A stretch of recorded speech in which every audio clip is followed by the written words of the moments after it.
तभी रुद्राक्ष एकदम से बोला, नंदिनी के लिए लड़का शादी करने के लिए तैयार है। रुद्राक्ष ने जैसे ही कहा सबकी नजरें फिर से एक बार रुद्राक्ष पर अटक गई। अम्बरुज की आंखों में नमी उतर आई थी। उसकी नजरें नंदिनी पर टिक गई, क्योंकि वो अपनी नंदिनी को एक बार फिर से खो देने वाला था। जैसे एक बार पहले भी वो नंदिनी को खो चुका था और एक बार फिर वही फिर से होने जा रहा था। नंदिनी की शादी किसी और से, वो अब कैसे बर्दाश्त कर पाएगा ये दर्द। अम्बरुज का दिल बुरी तरह से दर्द करने लगा था। रुद्राक्ष की दादी माँ रुद्राक्ष की ओर देखते हुए, रुद्र लड़का शादी के लिए तैयार है। कौन है वो लड़का? क्या हम उस लड़के को जानते हैं? रुद्राक्ष की दादी माँ ने पूछा तो इस बार नंदिनी की भी नजरें भी अम्बरुज पर चली गई थी। रुद्राक्ष ने एक नज़र सबकी तरफ देखा, जो ये जानने को सबसे ज्यादा उत्साहित थे। रुद्राक्ष की नज़र एक बार रश्मि की तरफ गई, जो उसे ही देख रही थी। फिर उसकी नज़र गई नंदिनी की ओर गई, जो अब नजरें नीचे किए हुए बैठी थी। रुद्राक्ष की नजरें अब अम्बरुज की तरफ उठी, जो बड़ी ही बेचैनी से नंदिनी की ओर देख रहा था।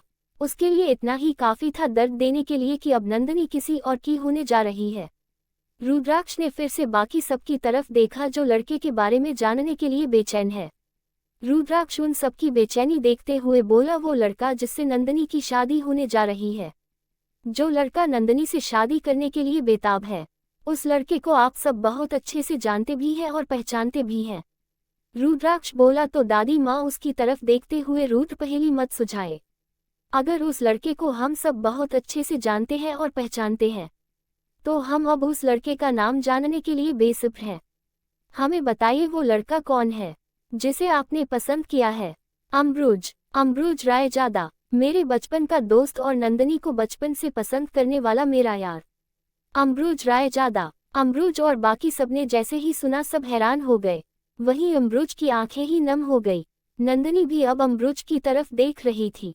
उसकी नम आंखें देखकर उसे भी कुछ कुछ फील हो रहा था, जिसे वो नजरअंदाज करने की कोशिश कर रही थी।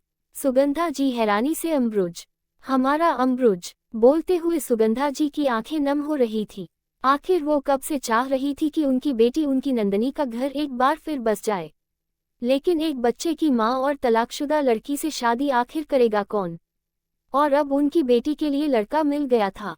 उसका घर फिर से बसेगा, उसकी फिर से गृहस्थी शुरू होगी। सोचते हुए उनकी आंखें बहने लगी। अधिराज जी भी नम आंखों से अम्बरुज की तरफ ही देख रहे थे। उनकी आंखों के सामने खड़ा अम्बरुज किसी ईश्वर से कम नहीं लग रहा था।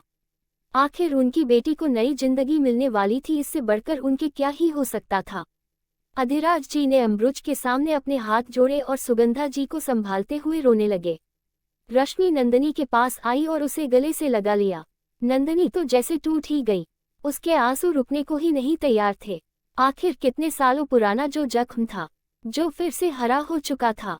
इस वक्त लगभग सबकी आंखें नम हो गई थी, सिवाय बलवंत जी, शलाका जी और अंगद के। तीनों वहां से अपने कमरे में चले गए। रुद्राक्ष ने उन तीनों को जाते हुए देखा, लेकिन कुछ बोला नहीं। अम्बरुज अब और अपने इमोशन संभाल नहीं सका और सीधा घर से बाहर निकल गया। रुद्राक्ष ने उसे जाते हुए देखा तो हल्के से मुस्कुरा दिया।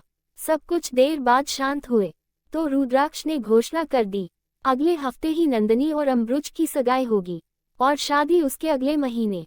सबने सुना तो सबके चेहरे पर मुस्कुराहट आ गई।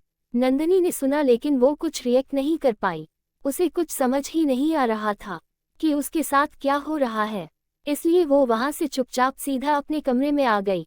रश्मि उसके पीछे जाने को हुई, लेकिन रुद्राक्ष ने उसका हाथ पकड़ उसे रोक दिया और धीरे से बोला, अभी नहीं, अभी उसे कुछ देर के लिए अकेला छोड़ दो, तब तक मैं ये खुशखबरी अपने यार को सुनाकर आता हूँ। कहकर रुद्राक्ष वहां से बाहर निकल गया। रश्मि भी मुस्कुराते हुए किचन में चली गई। आखिर मीठा बनाना तो बनता था। आखिर सबकी लाइफ कितने खुशी भरे पल जो आने वाले थे। जारी है लेखिका प्रियंका गुप्ता। अगर आपको कहानी रोजाना चाहिए तो मुझे जल्दी से जल्दी मेरे 1000 सब्सक्राइबर कर दीजिए। वादा करती हूँ आपको रोजाना कहानी सुनने को मिलेगी। अगर नहीं करते तो मैं भी कुछ नहीं कर सकती। खैर, आप सभी को नव वर्ष की हार्दिक शुभकामनाएं। आज का भाग आपको कैसा लगा कमेंट करके जरूर बताइएगा। तो मिलते हैं अगले भाग में। और जिन लोगों ने मुझे सब्सक्राइब नहीं किया है, अभी कर लीजिए ताकि आपको मेरी कहानियों के नोटिफिकेशन सबसे पहले मिल सकें। Thanks for watching.